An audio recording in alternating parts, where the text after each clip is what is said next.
एक और चीज का ध्यान रखना, मन का भोजन, विच मीन्स हमारे पास्ट एक्सपीरियंसेस। हमारे को पास्ट बैगेज भी क्लियर कर देना चाहिए इस समय। कई बार पुरानी बातों की चोट, पुरानी बातों की गिल्ट, पुरानी बातें बहुत सारी पकड़ के रखी हैं, बचपन में ये हुआ या ये हुआ, कुछ ट्रॉमा होते हैं पुराने, वो सबको हील कर दीजिए इस समय, क्योंकि वो भी ना एक बहुत हैवी वाइब्रेशन हमारे माइंड एंड बॉडी पे डालता है। तो we need to cleanse our self completely.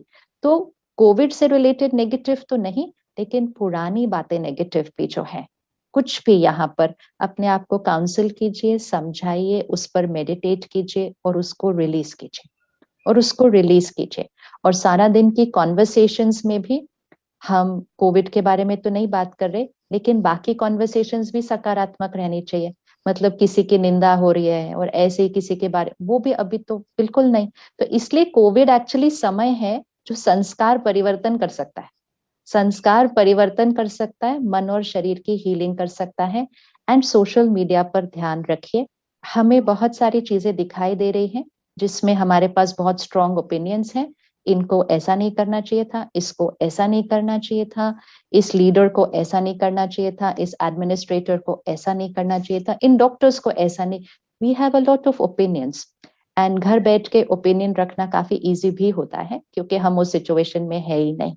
तो हम तो अपने चार के घर में भी पैनिक हो जाते हैं अगर एक को 99 बुखार हो जाए। तो घर में रहकर ओपिनियन रखना बहुत इजी होता है, दैट्स वन। सेकंड, हर एक जिस जिस रोल में है वो अपनी अपनी कैपेसिटी से बेस्ट ही कर रहे होंगे। इंटेंशन तो किसी की गलत हो ही नहीं सकती, किसी से गलती हो सकती है लेकिन इंटेंशन गलत नहीं हो सकती। ये दोनों बातों में हमेशा क्लैरिटी रखनी है। इंटेंशन इस समय किसी की गलत नहीं होगी, गलती हो सकती है। हमें अगर फीडबैक देना है, हम फीडबैक अपना भेजें, ओपिनियन देना है भेजें, लेकिन ये criticism, constant criticism, constant blame, constant abusive vocabulary, ऐसी भाषा यूज हो रही है जो सुनी भी नहीं जाती है, और फिर उसको बाकी सब लोग सुन रहे हैं और पढ़ रहे हैं और देख रहे हैं। तो कुछ लोग लिख रहे हैं, बोल रहे हैं, बाकी सब उसको सुन पढ़ देख रहे हैं, फिर उसको फिर मनन करते हैं, फिर उसको कॉन्वर्सेशन में लाते हैं। Don't we have enough negativity around us कि हम ये और एडिशनल नेगेटिविटी भी क्रिएट करते हैं? दुआएं दो। अगर हम दुआएं देंगे सबको, किसी की गलती भी कोई कर रहा होगा ना, उसको अच्छी आइडिया आज। कभी हमने सोचा अगर 130 करोड़ का देश किसी को लेकर शिकायत शिकायत शिकायत इल्जाम करता जाएगा, तो वो आत्मा सही सोचना भी चाहेगी तो सही नहीं सोच पाएगी, क्योंकि इतनी कलेक्टिव वाइब्रेशन जा रही है। कैसे हम कर सकते हैं? डॉक्टर्स अपनी कैपेसिटी से ज्यादा कर रहे हैं, हम उनके बारे में भी शिकायत करते हैं, हम उनपे भी डाउट करते हैं, हम उनके बारे में एलिगेशंस लगाते हैं। अगर आज वो गिव अप कर दें, can we just visualize? It is so easy for them to say, okay, I want to take care of myself and my family, I quit my job, simple।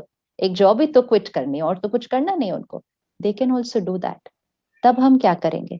तो दो ही words चाहिए इस समय, शुक्रिया और दुआएं। शुक्रिया और दुआएं। हर एक जो सेवा इस समय कर रहा है उसको शुक्रिया और दुआएं। हमारी शुक्रिया और दुआएं, अगर कोई गलती हो भी रही होगी उसको ठीक कर देगा, उसको ठीक कर देगा। लेकिन हमारी शिकायतें और निंदा और अब्यूसिव भाषा, अगर कुछ ठीक भी हो रहा होगा तो उसको गलत की डायरेक्शन में ले जाएगा। That's the power of millions of minds vibration. So हर प्रकार की नकारात्मकता से अपने आप को दूर रखना है। Not just Covid information, just total total नकारात्मकता से अपने को दूर रखना है। एंड इस चेन को भी काटना है जो हम हर एक के ऊपर क्रिटिकल, ब्लेम और अब्यूजिव कमेंट्स लिख रहे हैं। कंस्ट्रक्टिव फीडबैक लिखकर भेजिए, but vocabulary needs to be taken care of, very important.